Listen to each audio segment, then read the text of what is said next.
Yes po mga busing idol. Yan po, nilagyan po namin yan ng polish metallic ko po. Nagigilagid mga badang people. Mga busing idol.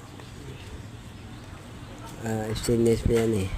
Katapos din yan na mag-line po ng parking tab na blade. Opo, para sa stainless na gate. Busing idol, palike and share po. Nagigilagid dyan po. Kasi kailangan kasi yung ano yan eh. Tiyagaan mo talaga yung pag ano, kasi bawat po ng spot ng ano yan, spot ng building log parang sa stainless ay lagyan ng polish metallic o mesa pa yan, mesa pang tawag yung parang buhangin na may oil, may halong oil po. Ay nangyayari po, nilalagay lang po namin yan opo. Parang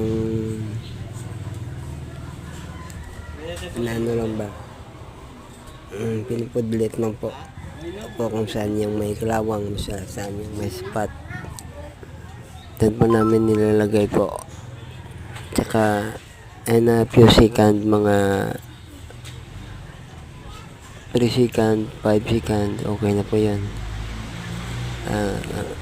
Yung ginagawa po, pinupunasan po ng basahan, balik-balik po. At saka kitang-kita po yung paglagay ng isang oil na yun, isang gamit para sa tanggal ng kalawang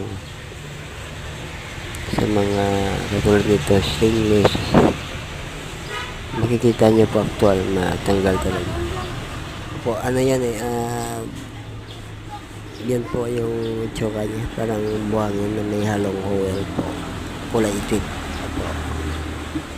Magaling po. Hindi na kailangan pang sobra pa sa grind, sobra pa sa di ba pag ginagrinder nyo po ng ganon makukuha, pero ito pupudlat nyo lang po, yung segundo lang, automatic actual. Makita nyo po, magaling po yun sa kalawang. Yan po ang ginagawa namin dyan. Opo, tiyagaan po talaga para lang makuha yung kalawang. Maraming salamat po mga busing idol, mga gilagid. Like and